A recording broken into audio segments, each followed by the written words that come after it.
আওয়াজ নাই, ধরেন হেতরে ধরেন না কেন? 6টা বক্স কেন লাগাইছে? কিছু হইলে তো আবার আমার সমস্যা।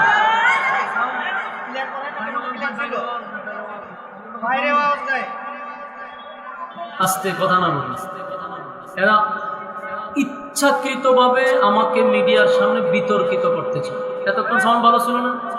আমি আসলে এগুলো ইচ্ছাকৃত করে এদের ব্যবসায় নিজের ইচ্ছায় লাল বাতি জ্বালায় পরে হয় আমরা ব্যবসা খাই দিছে।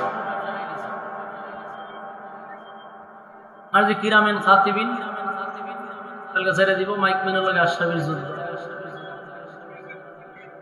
দুঃখে মিডিয়া এমনিতেই বাদ দিয়ে দিচ্ছে, নাও করতে পারে। এদের কারণে কোনো কথা মন খুললে বলতেও পারে।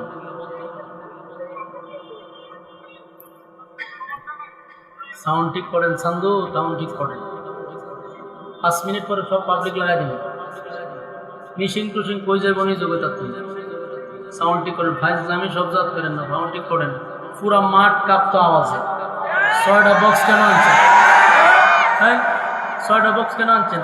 ফাইজলামি করবলে আনছেন না? ডিজো গানও লাগাই দেন, আর দেখবেন মাঠে কাঁপায় লাভ। আর মাহফিল হইলে ফাইজলামি করে। ফিডা ছাড়া এর কোনো ওষুধ নাই। ফিডার উপরে কোনো ওষুধ নেই। একটা মাহফিল করতেই শ্রমিক কমিটির মাথার গাম ফায়া ফেলাইছে। রাত দিন অক্লান্ত পরিশ্রম, একটা মাইকের জন্য পুরো মাহফিলটা তছনছ করে দেয়। এই জন্য এদের ওষুধ হলো ফিডা। এখন মাইক সমিতি আমার বিরুদ্ধে একবার পোস্ট করছে সারা বাংলাদেশ থেকে। আমি বলছি তাহলে আমার আর কোমরে গামছা বান্ধাই দিস। মাইক যেখানে খারাপ হইব সমস্ত পাবলিক মিশিং টিশিং সব সাইজ করে ছেড়ে দিবে। কারণ এরা কনসার্টও গেলে সাউন্ড দেয়, মাহফিলে গেলে ফাইজলামি করে কেন? মগের মূল্যক নাকি সাউন্ডই করে? সম্মানিত সুদীপ, যারা রাস্তাঘাট আছে মেহেরবানি করে ফ্যান্ডেলে চলে আসে। আমি আপনাদের সামনে ছোট্ট একটি সূরা ইখলাস তেলাওয়াত করছি। এই সূরা থেকে কিছু সময় আপনাদের সামনে কথা বলতে চাই। রব্বে কারীম যেন কথাগুলি বলা এবং আপনাদেরকে শোনার তৌফিক দান করে, আমিন। সময় খুব অল্প, কারণ প্রোগ্রাম রাখার সময় যে আমার ভাই এখানে আছে যিনি দাওয়াত দিচ্ছে, বইলেই রাখছি যে আমি দেওয়া সম্ভব না। আর এমন এক জায়গা গিয়ে প্রোগ্রাম নিছে আইব হিসাবের খানখা আলেম মানুষ। আমি বলছি যে নিতে পারবেন এক শর্তে, এশারের পরে 9:15 পর্যন্ত, এর উপরে 1 মিনিটও যাইতাম। এই শর্তে উনি রাখছে। আপনারাও বসেন ইনশাল্লাহ। আমার পরে আপনাদের যার আগমনে আপনারা এখানে অবস্থান করছেন এবং যার অপেক্ষায় বসে আছেন, আমি যা শুধু আপনাদের কাছে দোয়া নিয়ে চলে যাবেন ইনশাআল্লাহ। এর ভিতরে আপনারা মনোযোগ দিয়ে কিছু কথা শুনেন। মন খারাপ হয়ে গেছে, বেডে বলে মিলে নাই। প্রথমেই মাইকটা খারাপ করছে, আওয়াজটা মূলতই কোনো মজার কোনো আওয়াজই করে নাই। আওয়াজটারে কি যে করে তুই সেটা আল্লাহ ভালো জানে। আমি যে সূরা তেলাওয়াত করছি দেখেন, কোরআনে 114 সূরা আছে। এই 114 সূরার মধ্যে আপনি দেখেন, কথা না বলি ভাই, আর বইলাম আপনি অনর্থক সময় নষ্ট হবে। আর কথা না বলি, যেভাবেই হোক মনোযোগ দিয়ে কথাগুলি শুনি। কোরআনে কয়টা সূরা আছে? 114 সূরা। এর মধ্যে 2টা সূরা আছে একটা সাবজেক্টের উপরে আলোচনা।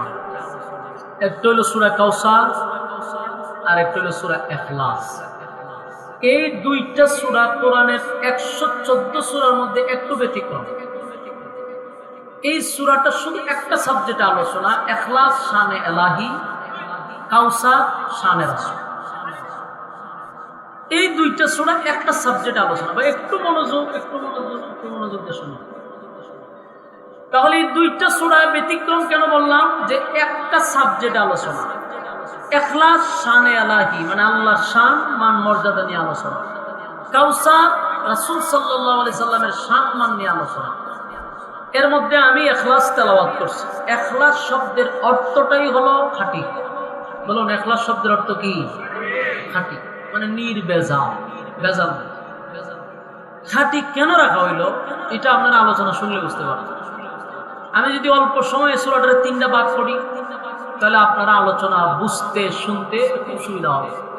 তিনটা ভাগ যদি করি, প্রথম নাজিল হওয়ার কারণ, পরে তার সরল তর্জমা, পরে তার সংক্ষিপ্ত ফজিলত, সহজে বুঝতে সুবিধা হবে। নাজিল হয়েছে এটা মক্কা নগরীতে রাসূলের হিজরতের আগেই। কিছু খ্রিস্টান, কিছু ইহুদি, কিছু মূর্তি পূজারী, এই দ্বিত্ববাদী, তৃতীয়বাদী, বহুবাদী, এই তিন দল একত্রিত হয়ে রাসূল আরবী সাল্লাল্লাহু আলাইহি সাল্লামের কাছে গেছে, গিয়ে প্রশ্ন করছে যে আপনি যে একত্ববাদী খোদার দাওয়াত দেন, কোন আল্লাহর দাওয়াত দেন? আপনার জন্মের আগের থেকে আমরা আল্লাহকে আল্লাহ বলে দাওয়াত দেই, তা আপনি আবার কোন আল্লাহর দাওয়াত দেন? প্রশ্ন কারে কে করে? ইহুদিরা, খ্রিস্টানরা, মূর্তি পূজারীরা। প্রশ্ন কারে করে? আপনারা গাজীপুরের মানুষ, ময়মনসিংহের লোক আছেন নি কেন? থাকলে এরা বাদে, বাকি যারা ময়মনসিংহ ছাড়া এরা আওয়াজ দিবেন, কারণ ময়মনসিংহের এরা আগের থেকে সমস্যা, এরা আওয়াজ দেয় না। আর বেশি করলে বলতো আপনি কোয়ান, আমি এর ব্যাপারে এর সাথে উঠাবো সবাই, তো আমি বুঝি এরা জীবনে আওয়াজ দিত না। কেত কোতানে দিলে 3 দিন পরে এরা হাসি দেয়। দিলে বাকি যারা তাকেন আল্লাহর রাস্তে একটু হ্যাঁ না ঠিক বেঠিক বলবেন নি, অন্তত পক্ষে আপনারা ফিকআপ দেন, অন্তত আপনারা যদি আওয়াজ দেন তো আমার আওয়াজ বাড়িব। মাইকে আওয়াজ দেও কার না, আপনারা তো আওয়াজ দিতেই তাহলে আমার আওয়াজ বাড়িব। সময় নাই। মাশাআল্লাহ মাশাআল্লাহ। এই সূরাটা নাজিল হইল কেন এটা আমরা আগে শুনি। 3 দল গেছে কার কাছে?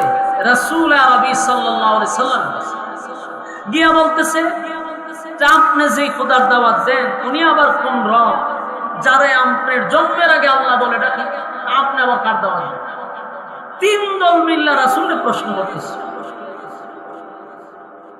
রাসূল সাল্লাল্লাহু আলাইহি সাল্লাম শুধু তাদের কথাগুলি শুনতেছিল, এর মধ্যে তারা প্রশ্ন করছে আপনার আল্লাহ ডিটেইলস পরিচয় আপনারা দেন, এবং আল্লাহ কতজন আছে আপনার, আপনার আল্লাহর সাথী সঙ্গী কতজন, বাহিনী কতজন, যোদ্ধা কতজন, এটি আগে আপনারা বলেন, দেখি আমরা আপনার আল্লাহর কাছে ভাড়া যায় কিনা। খুব খেয়াল করবেন, 3 দলে মিলে প্রশ্ন করতেছে। প্রথম দল বলতেছে যে আপনি যে আল্লাহর দাওয়াত দেন এই আল্লাহর সংখ্যা কতজন, আমরা থেকে কম না বেশি? এরপরে প্রশ্ন করলো আপনার আল্লাহর কাজ কি, উনি কি করে খায়, কেমনে চলে, এগুলো বলেন। 3 নাম্বার হলো আপনার আল্লাহ বিয়া শাদী করছেনি, বাচ্চা কাচ্চা আসেনি, ছেলে মেয়ে কতজন, এটা বলেন। 4 নাম্বার হলো আপনার আল্লাহর শক্তি কি পরিমাণ, সেটা বলেন। বলুন কে কারে প্রশ্ন করে? বেঈমানরা রাসূলকে প্রশ্ন করতেছে। 3 দল, ইহুদি, খ্রিস্টান, মূর্তি পূজা। রাসূল সাল্লাল্লাহু আলাইহি সাল্লাম তো নিজের থেকে কিছু বলে না। বলুন নিজের থেকে কোনো কথা বলে তো বসে রয়েছে। এর এই বিতর্কিত প্রশ্নে আল্লাহ তখন তাদের দাঁত ভাঙা জবাব দেওয়ার জন্য এই ঘটনারে কেন্দ্র কইরা আল্লাহ তখন আমার তেলাওয়াতকৃত কমপ্লিট সূরা সূরা ইখলাস আল্লাহ নাজিল করে। এই কারণে নাজিল হয়েছে। এখন বুঝছেন নাজিল হওয়ার কারণ কেন নাজিল হয়েছে?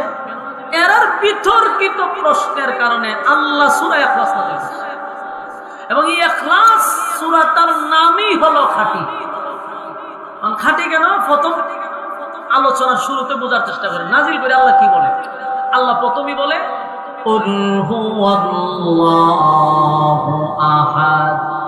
প্রথম নাজিল করে বলে কুল হুয়াল্লাহু আহাদ। নবী আপনি বলুন আমি আল্লাহ একক, আমি আল্লাহ একক, অদ্বিতীয়, আমার কোনো সাথী নাই, সঙ্গী নাই, ইলাহ নাই। আপনি বইয়া দেন, এরা বইলা দেন। কারণ তারা যে আল্লাহরে আল্লাহ বলে আর মুমিন মুসলমানরা যে আল্লাহকে আল্লাহ বলে, এই আল্লাহ বলার মধ্যেও হেদের বলার মধ্যে বেজাল আছে, আমরার বলার মধ্যে বেজাল নেই। কেন বেজাল আছে? আমরার মধ্যে বেজাল নাই কেন? কারণ তারা আল্লাহকে আল্লাহ বলে ঠিক, কিন্তু আল্লাহকে এক আল্লাহ বলে বিশ্বাস করে না। আমাদের আশেপাশে হিন্দু লোক থাকলে জিগায়েন, এরাও কয় কি তা কুফরুল্লাহ তো একজন আছে, এটি কিন্তু কয় সব সময় কুফরুল্লাহ একজন আছে, একজন আছে এটা বিশ্বাস করে, কিন্তু একজন এটা আমাদের মতো বিশ্বাস করে না। এরা মনে করে একজন উপরে আছে, বাকি ওনার সাথী সঙ্গী যারা দুনিয়াতে আছে এরা প্রত্যেকের পিছন দিয়ে একটা করে লাঠি ঢুকায় রাখছে। কথা বুঝেন নাই? ওই উপর আল্লাহ যেটা আছে ওনারা তো ধরতে পারে না, নিজের হাতে যেটি বানাইছে এরা মনে করে এরা হলো ওই আল্লাহর সাথী সঙ্গী, এলে এরা জায়গা মতো খোদা বলতে বাঁশ দিয়া রাখছে। আমি দেখছি বাঁশটা কোন জায়গা দিচ্ছে, জায়গা মতো বাঁশ দিয়া রাখছে। এরকম 360 জন আছে বাঁশওয়ালা খোদা। এই 360 জনকেও আল্লাহর সাথী সঙ্গী মনে করে মূর্তি পূজারী। আর ইহুদিরা তারা 2 খোদা বিশ্বাসী, খ্রিস্টানরা মানে 3 খোদায় বিশ্বাসী। আর মুমিন ইমানদার আমাদের রব কয়জন? আমরা একজন রবের সাথে কোনো সাথী সঙ্গীও মানি না। ওনার কোনো ইলাহ নাই, ওনার কোনো সঙ্গী নাই, শরীক নাই, উনি এক অদ্বিতীয়। সুবহানাল্লাহ। এজন্য আল্লাহ শুরুতেই বলেন কুল হুয়াল্লাহু আহাদ, নবী আপনি বলুন আমি আল্লাহ একক অদ্বিতীয়, আমার কোনো সাথী নাই, আমার কোনো সঙ্গী নাই, আমার কোনো ইলাহ নাই। কুল হুয়াল্লাহু আহাদ, নবী আপনি বলুন আমি আল্লাহ একক অদ্বিতীয়, আমার কোনো সাথী নাই, আমার কোনো সঙ্গী নাই, আমার কোনো ইলাহ নাই।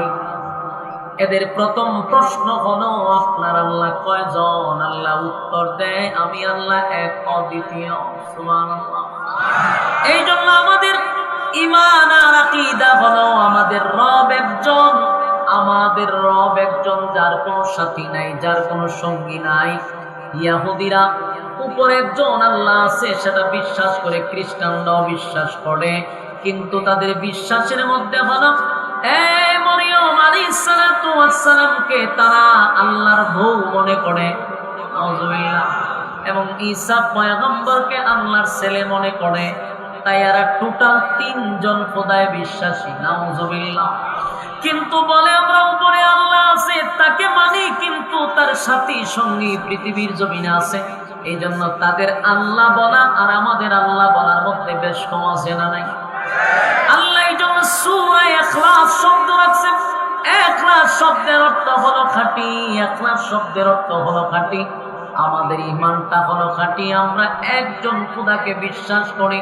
আমরা কোনো কিছু চাইলে একজন খোদার কাছে চাই, ঠিক নেই? ওই মূর্তি পূজারীদের মধ্যে দেখবেন বিভিন্ন খোদায় ভাগ ভাগ করা, তারা ধন সম্পদ চায় একজনের কাছে, তারপরে মঙ্গল চায় আর একজনের কাছে, ভাগ ভাগ করা আছে। এদের আছে কালী মা, সরস্বতী মা, আইজন মা, কত মা আছে দেখবেন, এক একটা ভাগ ভাগ করা আছে। এই কাজের জন্য এই মার কাছে চায়, ওই কাজের জন্য ওই মার কাছে চায়। কথা বলা আছে না? এর কিন্তু বিভিন্ন ভাগ আছে। দেখলাম ফল ফসল হইলে কয় যে আমাদের দেবী মা আসার কারণে আমাদের খেতে ফসল হয়েছে, হয় না? তার মানে এরা ভাগ ভাগ করছে। উপর একজন আছে, এটা তারা মুখে বিশ্বাস করলেও তাদের অন্তরে হলো যে এক একজন এক এক দায়িত্বে আছে।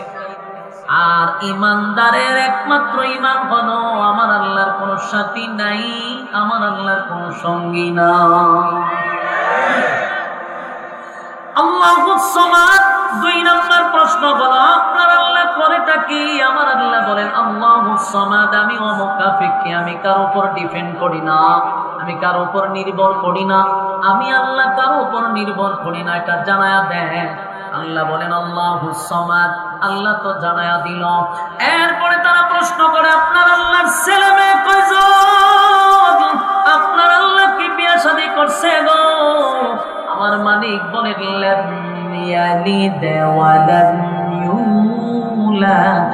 আল্লাহ বলেন আমি কারো কাছ থেকে জন্ম নেই নাই, কাউকে জন্ম দেই নাই।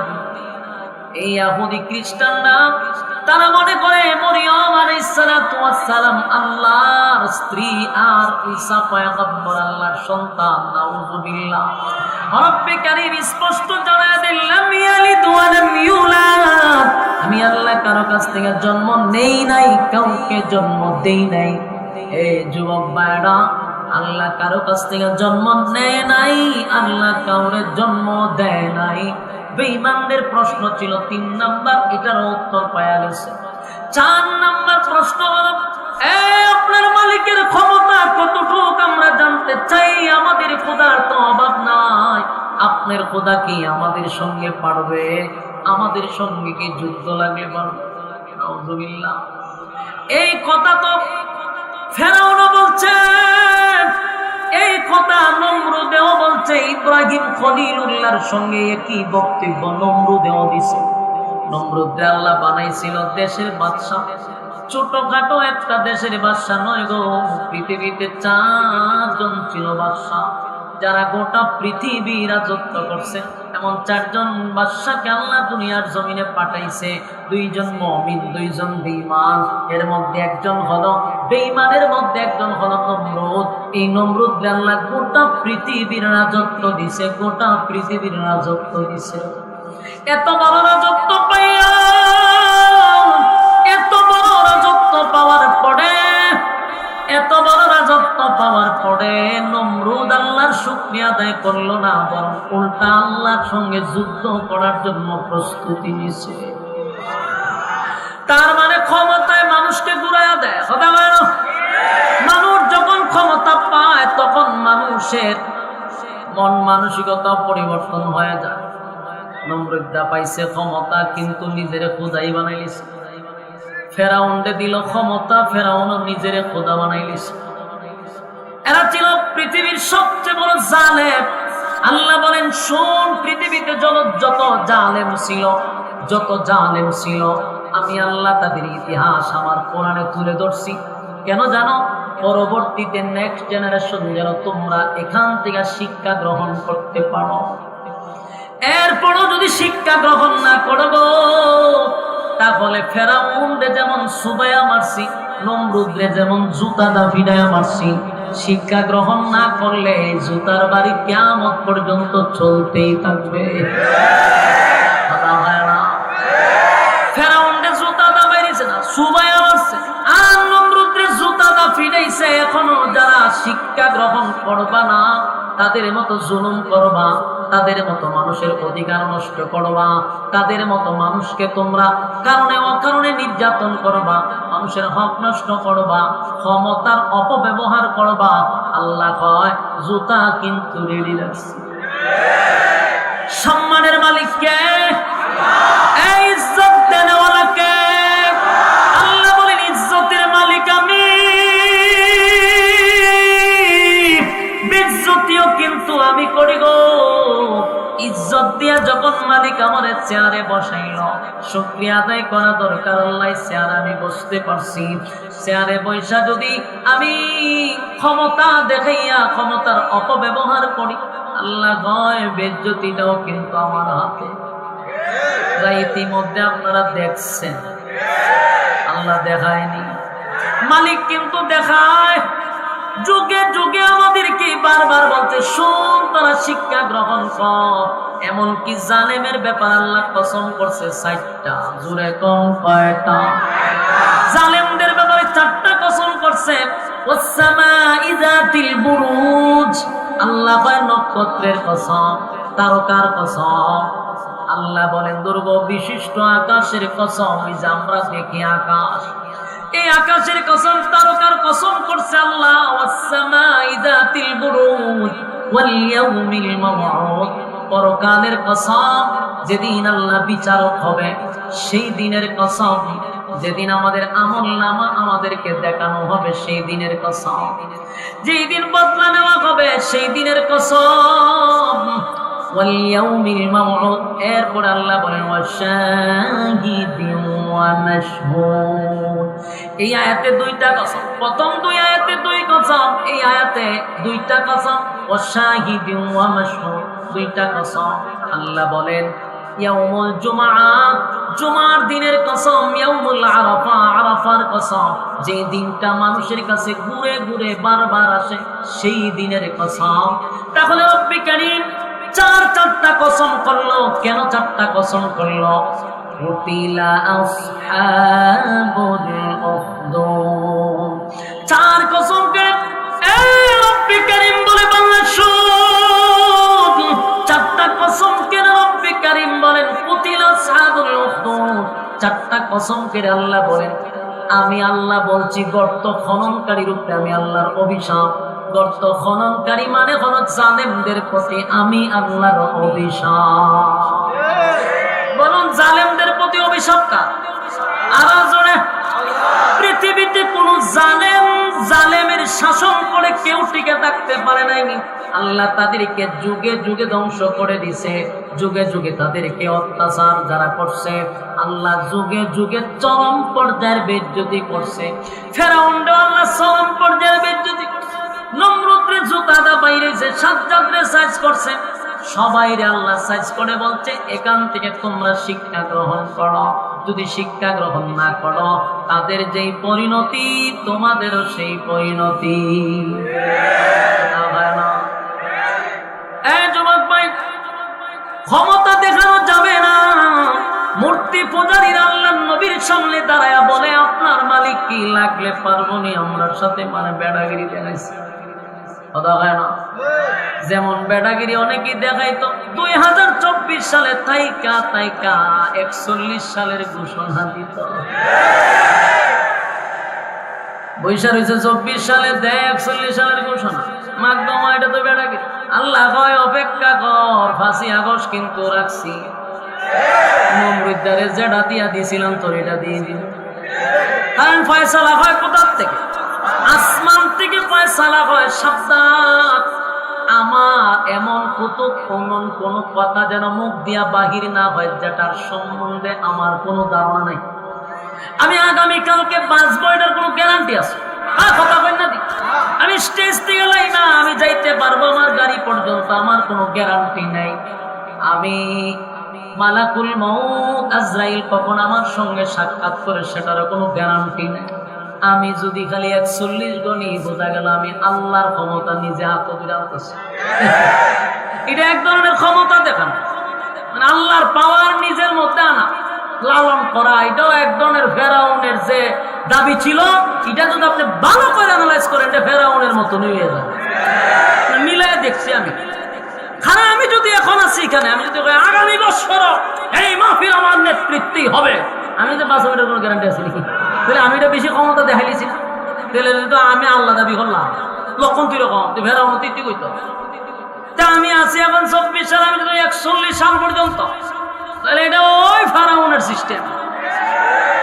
আল্লাহ কয় আমি এগুলো পছন্দ করি না, আমি পছন্দ করি না। আল্লাহ ঠিকই ডাইরেক্ট ব্লক মেরা দিছে। বাস্তব না বাস্তব? সাবধান, ক্ষমতা পাইলে শুকরিয়া আদায় করবেন।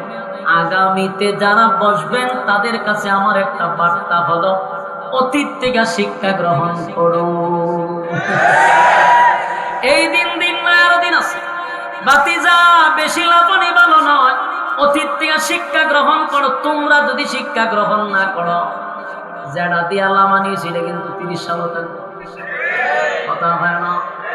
তাই এখন থেকে শিক্ষা গ্রহণ করাটাই হলো বুদ্ধিমানের কাজ, বুদ্ধিমানের কাজ। যেই কাজটা অতীতে হয়ে গেছে এটা যেন আমাদের দ্বারাই না হয়। কথা হয় না? চুরি ডাকাতি বদমাশি পারছে না কমসে কম, আমার অ্যানালাইসে পারছে। আমি একবারে বাস্তব বলি, আপনাদের এই জয়দেবপুর, গাজীপুর কোন জায়গা? জয়দেবপুর রেল স্টেশনের কাছে 4-5 দিন আগে নিজের চোখে দেখে বলতেছি, আমি নিজের চোখে দেখতেছি যে মুখের মধ্যে লাল কাপড় লাগায়া হাতটাও লইয়া ওপেন ডাকাতি করতেছে। আমি গ্লাস খুললা প্রশাসনকে বলতেছি, ভাই লোকটারা তো কুবাইতেছে, আপনারা তাড়াতাড়ি যান। প্রশাসন আমার মুখের বাইরে রয়েছে, একটা যায় আগাইছে আর একটা প্রশাসনের টাইনা লয়ে গেছে ওপেন মানুষের সামনে। আফসোস, কোন দেশে বসবাস করতেছে? আপনারা মনে হয় দেশ পরিবর্তন হয়েছে গা? পরিবর্তন এখনো হয় না। এগুলা কারা লাড়াছাড়া করতেছে? মানুষ কি বুঝার আর বাকি দিচ্ছে? বুঝার বাকি। এই জন্য বলতেছি, নিজের চোখে দেখছি এই জন্য বলতে। আর ডাকাতি চুরি সবচেয়ে বেশি বাড়ছে, বিশেষ করে বয় তো আমরার জন্য। প্রতিদিন রাস্তা এর সাথে সাক্ষাৎ হয়ে যায়। কোনদিন গাড়ির মধ্যে উরুম গুরুম মারা শুরু করে, তো কদিন আগে এক বুজুর্গ মানুষ ওনার গাড়ি কুবাই নিছে।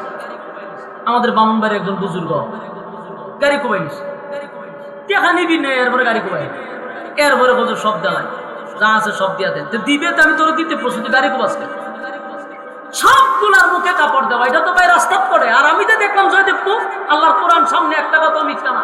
আমি তো ওপেন বলতেছি, মিডিয়া যত যায় প্রশাসন শুনতো না, প্রশাসনের সামনে ডাকাতি হইতেছে। আমি প্রশাসনকে বলছি, ভাই আপনারা যান তারা বাসা, একটা আর একটা টাইনা লয়ে যায়। সোনার বাংলাদেশের প্রশাসন চিন্তা করছে আগে তো করলে কিছু পাইছি, লইতে পারতাম না, দায়িত্ব পালন করতে পারতাম। বাস্তব না বাস্তব? আগে দায়িত্ব পালন করছে কেটে জানেন, রাস্তায় খাইছে, কষ্টের বিনিময়ে কিছু মানছে দান সদগা, জানের সদগা, মালের সদগা, ইটা সব রাস্তা ফলাই দিয়ে গেছে, যে আমার জানের সদগা করে দিয়ে গেল। ইতানে সদগা মদগা খাইতে খাইতে পোলা মানে চোখ একটা মতো যায়, একটা মতো যায়, মানে আতুর লুলা হয়। কেন? মানুষের কলিজা ছিদ্র করে টেকা নিছে রাস্তার থেকে। বাস্তব না বাস্তব কইছি? এখন দায়িত্ব পালন করে না কেন? নাই। এটা আমি বাস্তব বলছি এবং এটা আমি একেবারে আমার পুরো শক্তি নিয়ে বলতেছি। আমি যেটা দেখছি জয়দেবপুরে প্রশাসনের সামনে কাজটা হয়েছে, আমার সন্দেহ লাগে প্রশাসন জড়িত কিনা। কেন বলতে বাধ্য হয়েছে? আমি যেই জায়গায় বারবার বলছি, স্যার আপনার লোকটাকে বাঁচান, হুও করলো না, হাও করলো না, কিতা বুঝতাম আমি কম। যেখানে প্রশাসনের কাছে নিরাপত্তা নাই, এখন আমরা তো ভয়ে আছি। এই প্রশাসন সেই প্রশাসন না, এটা স্বৈরাচারের প্রশাসন। এদের কাছে আমরা এখনো নিরাপদ না। বর্তমান সরকারকে বলবো ছাঁটাই করেন, তাহলে লক্ষণ খারাপ, তাহলে আমরা বিপদে পড়ুন। তো আল্লাহ আমাদের হেফাজত করুক, আমি। তাহলে বলুন, এখন কি শান্তি পাইতেছে? শান্তি কোথার থেকে আসবে? আসমান থেকে শান্তি আসবে, ফয়সালা তো উপর থেকে। জমিন আপনার কাম, কু কাম, দিনের কাম, রাত্রের কাম সব করে ফিরে করে বসে রয়েছেন, আপনি শান্তি দোকান কোথার থেকে? শান্তির মায় যে বাইকিয়া গেছে এটা জানেননি? শান্তি নাই, শান্তি লইয়া পলাইয়া গেছে। শান্তি পেতে হলে আপনাকে ইসলামের কাছে আসতে হবে। ইসলাম নয়, শান্তি আপনারে ব্যাকআপ, আপনারে ব্যাকআপ করে দেবে, নাইলে ডিফিউজ দিয়ে দেবে। যুবক ভাইরা আমার, রব্বে কারীম বলেন, আমি মানুষকে ক্ষমতা দেই, মানুষকে ইজ্জত দেই, মানুষকে সম্মান দেই, দিয়া পরীক্ষা করি। তখন কি করে? মানুষকে আল্লাহ কোন সময় ক্ষমতার চেয়ারে বসায় পরীক্ষা করে, কোন সময় ধন সম্পদ দিয়া পরীক্ষা করে। কিন্তু এই ধন সম্পদ পাইয়া যদি মালিকরে বলে যান, আল্লাহ কয় আমি কিন্তু ছেড়ে দিব না। ওই ইহুদিরা বলল, খ্রিস্টানরা বলল, মূর্তি পূজারীরা বলল, তোমার আল্লাহ কি আমাদের সঙ্গে লাগলে পারবে? হ্যাঁ ভাই ভাই, শেষ, আমার বয়ান শেষ। আল্লাহ রাব্বুল আলামিন বলেন, রব্বে কারীম বলেন, ইহুদিরা যেই প্রশ্ন করলো, খ্রিস্টানরা যেই প্রশ্ন করলো, আপনার আল্লাহ ক্ষমতা কতটুকু, সেই কথা তো নমরুদে বলছে, এখন মূর্তি পূজারীরা বলে। আল্লাহ কয়, তৃতীয় শেষ আয়াতে আল্লাহ বলেন, ওয়ালাম ইয়াকুল লাহু কুফুয়ান আহাদ। শেষ আয়াতে রব্বে কারীম বলেন, ওয়ালাম ইয়াকুল লাহু কুফুয়ান আহাদ। তারা বলে, আমার শক্তি কেমন জানায় দেন, আমার সমতুল্য, আমার সমকক্ষ কেউ নাই, আমার সমতুল্য কেউ নেই, আমার সমকক্ষ কেউ নাই। যুবক ভাইরা, দিলের কান লাগায় শুনেন, কথা বললেন না, কথাগুলি মনোযোগ দিয়ে শুনেন। আল্লাহ শেষের আয়াতে বলেন, আমার সমকক্ষ কেউ নাই। তাহলে আবার চিন্তা করেন, প্রথম প্রশ্ন, আপনার আল্লাহ কয়জন? দ্বিতীয় প্রশ্ন, আপনার আল্লাহ কি করে? তৃতীয় প্রশ্ন, আপনার আল্লাহ বিয়া শাদী করছেন? তৃতীয় প্রশ্ন হলো, আপনার আল্লাহ ক্ষমতা কতটুকু? কটা প্রশ্ন? চারটা। আল্লাহ একটা উত্তর দেয়, কুল হুয়াল্লাহু আহাদ। নবী আপনি বলুন, আমি আল্লাহ একক, অদ্বিতীয়, আমার কোনো সাথী সঙ্গী নেই। আল্লাহুস সামাদ, আমি অমুকাফিকি, আমার কোনো, আমি কারোর উপর ডিপেন্ড করি না, কারোর উপর নির্ভর করি না, কুল কায়নাত আমার উপরে ডিপেন্ড করে। 3 নাম্বার হলো, আল্লাহ জানায়া দেয়, লাম ইয়ালিদ ওয়া লাম ইউলাদ, আমি কারো কাছ থেকে জন্ম নেই নাই, আমি কাউরে জন্ম দেই নাই। 4 নাম্বার হলো, ওয়ালাম ইয়াকুল লাহু কুফুয়ান আহাদ, আমার সমকক্ষ, আমার সমতুল্য কেউ নাই। সুবহানাল্লাহ। তাহলে আমরা সূরাটারে কয় ভাগে ভাগ করছিলাম? 3 ভাগে। বুঝলা লাগছে? কয় ভাগে? 3 ভাগের 2 ভাগ কিন্তু আলোচনা শেষ। প্রথম হলো তার নাজিলের কারণটা আপনাদেরকে বললাম, সরল তরজমাটাও আপনাদেরকে শোনায়া দিলাম। এখন আসুন তার সংক্ষিপ্ত ফজিলত। বলুন কি ফজিলত? জানা দরকার। দেয়ার বলে, জয় হোক আমার আল্লাহ, চিৎকার শুরু করছে, এমন ভাবে চিৎকার শুরু করছে আর বলে এত নেকি কোথায় রাখবো, এত নেকি কোথায় রাখবো। সাহাবায়ে কেরাম লোকটারে তাফা দিয়া দইরা কয় বেড়া চিল্লাসকে, ভাই আমার চিল্লানো বুঝবা না, দইরা তারে লইয়া গেছে রাসূলের কাছে, হুজুর এই লোকটা খালি চিল্লায়। আল্লাহর নবী বলেন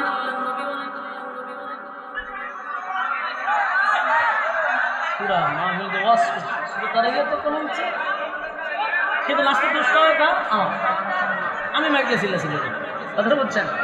এদিকে উঠান, এই আমাদেরই সমস্যাটা হলো মিডিয়াগুলো এমনভাবে প্রচার করে যে দোষ আমার।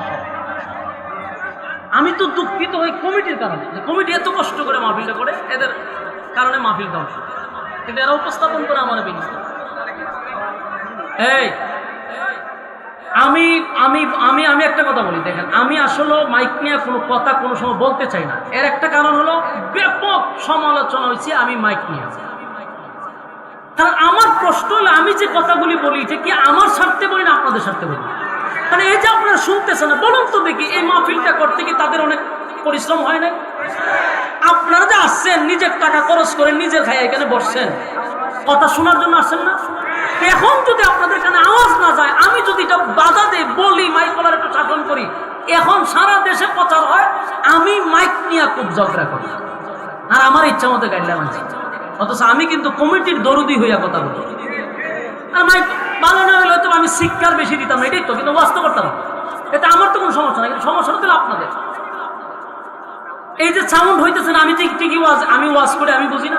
আমি মাইকের ব্যাপারে বাংলাদেশের সবচেয়ে বেশি বিশেষজ্ঞ, এটা জানেন? আমি আওয়াজ শুনলে বলতে পারি কোন মাউথ দিয়ে এটা চলতেছে, কোন মেশিনে চলতেছে, এতটুকু অভিজ্ঞতা আমার আছে। কিন্তু আমি এখন বলি না কেন, মানে বললে ভাই হ্যাঁ মাইক দিয়ে চিল্লাচিল্লি করে, ও মাইক সাথে লইয়াই করেন আপনি কেন? সারা দেশে চিল্লাচিল্লি বলে আমরা যে কেউ ওয়াজ করে লইলে মাইক তো আমি প্রতিদিন ভালো পাই, মাঝে মধ্যে এক দুইটা এর মতো রকম হয়। কিন্তু সারা দেশে যদি রুমে যেত আমার কেউ ওয়াজ আওয়াজ দিত না।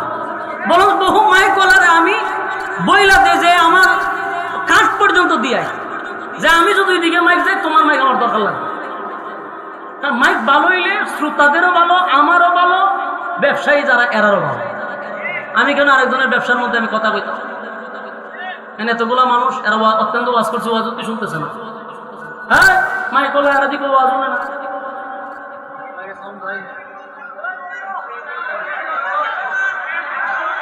আমিও তো করেছিল ওখানে ওয়াজ করতেছি, আও ভাই শেষ করে দিলাম, আমার আমার আমার আমার খামখান শেষ করে দেয় আল্লাহ রাস্তায়। বল আমার বহুত দূর যাই তুই বল, আমি এখানে যদি ইতা বইয়া চিল্লাচিল্লি করি পরে হবে নজরুল ওয়াজের সময় আছে, সাবধান, আমি একটা মিনিটও নষ্ট করতে চাই না। বসেন বসেন, আমার সময় কিন্তু অলরেডি শেষ, এখন যা করতেছি এটা বোনাস। বসেন মনোযোগ দিয়ে শোনেন। তাহলে বলুন প্রশ্ন কয়টা ছিল? উনি এমনি পিছনে মাতিন না দি এরা না করে উনি না। কপাল খারাপ, কপালে তাবা দেন, কপাল খারাপ আমরা, কপাল দোষ খালি আমার। কয়টা পিছনে রাখো, কটা কইন আর দুইটা কইন আমরা তো জানি না। ওয়াজুতিও নেই, চিন্তা করছেন এই যে আবেগগুলা সব নষ্ট করছে। যেই পরিমাণ মাইক লাগাইছে মাঠটা কাঁপতো আছে, আর আমি খালি সব কাছের মারতাম আসলাম, অন্ত সিঙ্গেল লই আমি কুলাইতে পারতেছি না। আমি তো সব কাছের মারলাম লেখালি, কপাল খারাপ আপনারা। এরপরে শুনেন, শেষ করি। কিছু শোনা যায়নি, আচ্ছা কিছু শোনা গেলে আমি শেষ করি। প্রশ্ন করছিল কয়টা? উত্তর সাইরোটা পাইছিনি। কোন সূরার মাধ্যমে? সূরা ইখলাসের মাধ্যমে 4টা প্রশ্নের জবাব আল্লাহ দিয়ে দিছে। এখন তো তার প্রশ্ন শেষ, নাজিলের অবস্থানও জানাই দিছি, সরল তর্জমাও বলে দিছি। এখন হইল তার ফজিলত। ফজিলত হলো এই সূরাটা এমন একটা সূরা যে এই সূরাটা হলো কোরআনের 3 ভাগের 1 ভাগ। সুবহানাল্লাহ, 3 ভাগের। এই সূরা যদি কেউ একবার পড়ে তো 10 পারার সওয়াব তার আমলনামায় ঢোকে। এই সূরা 2 বার পড়লে 20 পারা, 3 বার পড়লে 1 খতমের সওয়াব। কয় খতমের? 1 খতমের সওয়াব পাওয়া।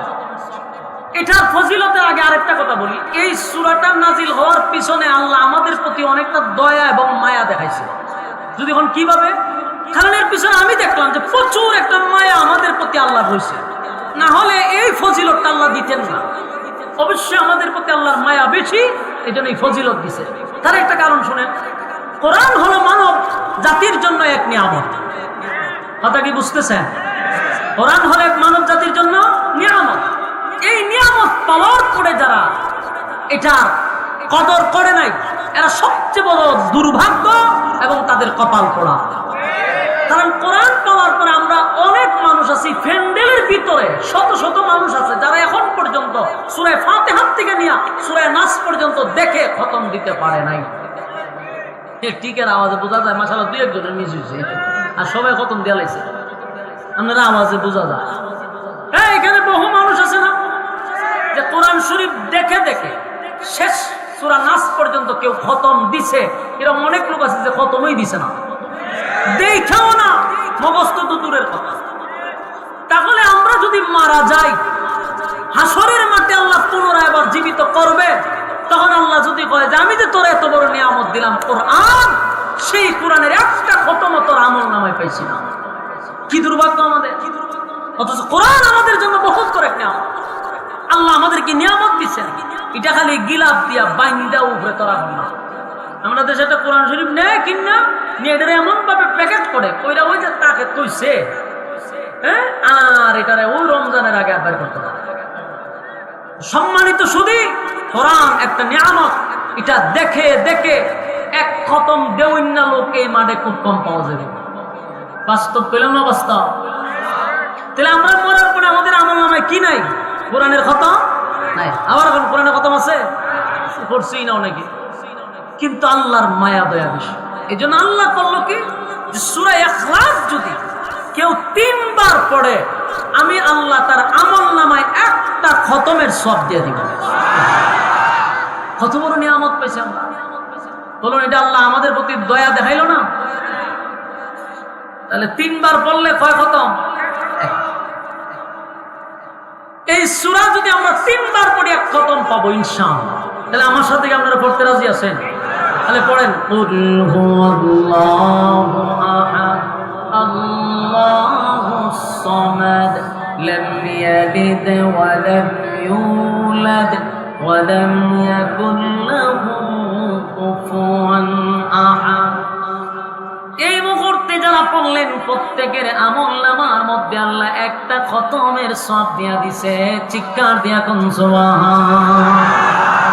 2 নম্বরে পড়েন, কুল হুয়াল্লাহু আহাদ আল্লাহুস সামাদ লাম ইয়ালিদ ওয়া লাম ইউলাদ ওয়া লাম ইয়াকুল লাহু কুফুয়ান আহাদ।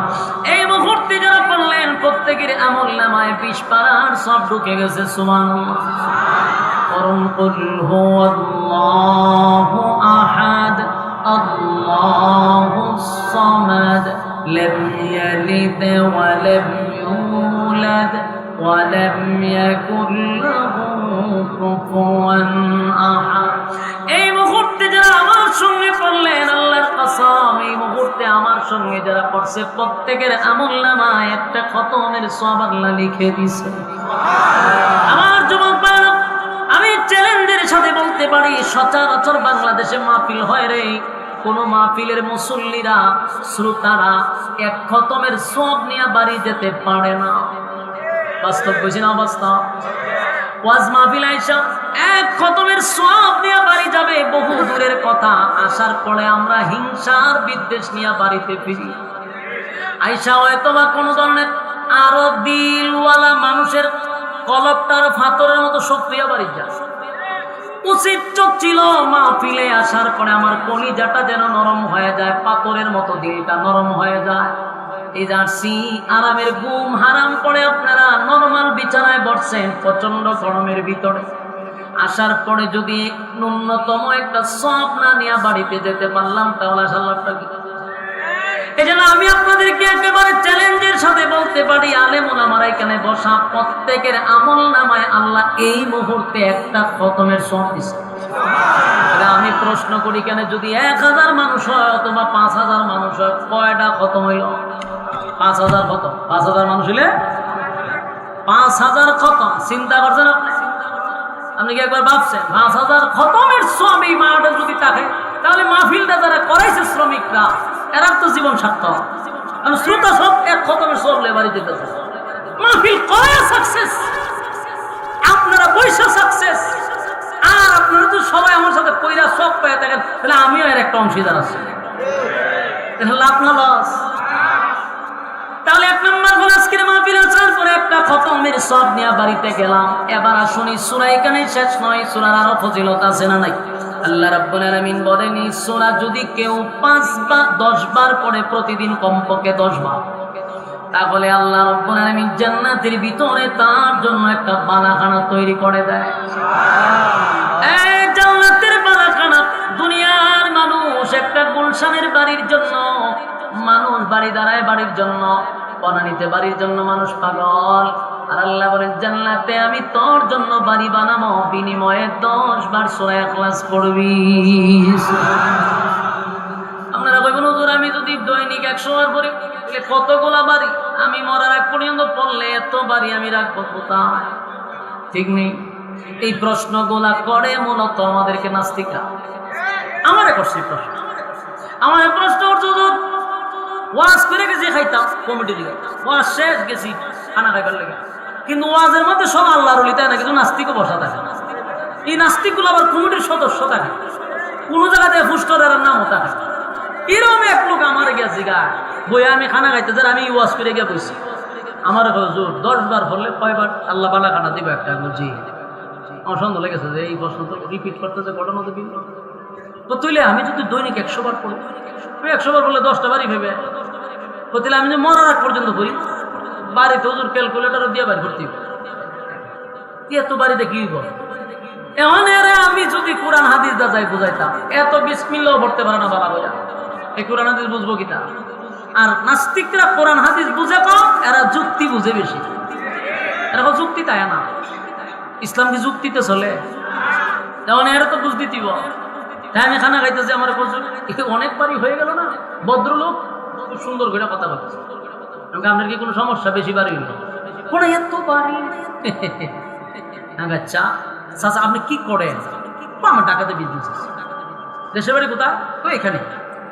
এখানে কি আপনার বাড়ি আছে? হ্যাঁ, গ্রামের বাড়ি একটা আছে ঢাকাতে। ঢাকাতে আমার 2টা প্লাট আছে। ছেলেগুলা বাহিরে থাকে। আমরা তো মানে মোটামুটি একজন ভালো মানুষ, ঢাকাতে বাড়ি আছে, এখানে বাড়ি আছে। তাহলে মানুষ তো একজন, বাড়ি 3টা কেটে, হ্যাঁ বাড়ি 3টা কা কোন হলো আমার ছেলে মেয়ে আছে, বাড়িটা তো আপনি নেই আমারই, 3টা কা, 3টা তো লাগে। ছেলে আছে, গ্রামের বাড়ি হিসাবে মাঝে মধ্যে বছর একবার আসে। আমার প্রশ্ন হলো চাচা, এটা তো বলতেছি না, আপনি তো মানুষ একজন, বাড়ি 3টা লাগে কা? বাড়ি একটা থাকে। জান্নাত তো আপনার বাড়ি এতগুলো, এটা নিয়ে আপনি ক্যালকুলেটর হিসাব দিয়ে বাড়ি ভাবনা আপনি। এখন আপনার আমি প্রশ্ন করি, আপনি দুনিয়াতে বাঁচবেন কয় বছর? সর্বোচ্চ আমরা সীমা রেখা 60 বছর, কথা হয় না? 60 বছর আপনি যে 3টা বাড়ি করলেন, আপনি তো বেশি টাকার মালিক না, এই জন্য 3টা করছেন। আপনি যদি শেখ হাসিনার পিএস এর মতো 400 কোটির মালিক হইতেন, আপনি বাড়ি কটা করতেন চাচা? আপনি আমার উত্তর দিন, কটা বাড়ি করতেন? আপনার টাকা যতটুক আছে অতটুক করছেন 3টা। যদি আপনি 400-500 কোটির মালিক হইতেন, আপনি বনানীতে করতেন একটা, গুলশান একটা করতেন, বাড়িধারা একটা করতেন, হরিরামপুরা একটা করতেন, এরপরে যেখানে ভিআইপি জায়গা এখানে বাড়ি করা শুরু করতেন। এখানে শেষ, এরপরে দেখতেন আপনার কানাডা, ওখানে বাড়ি করতেন, এরপরে দেখতেন আপনারা জাতীয় জায়গা বেগম পাড়া এখানে বাড়ি করতেন। আমার প্রশ্ন হলো, যারা 100 কোটি টাকার 1000 কোটি টাকার মালিক, এর বাড়ি কি একটা 2টা? কথা হয় না, দিই ডাকাইতে আছে 50টা 16টা বাড়ি।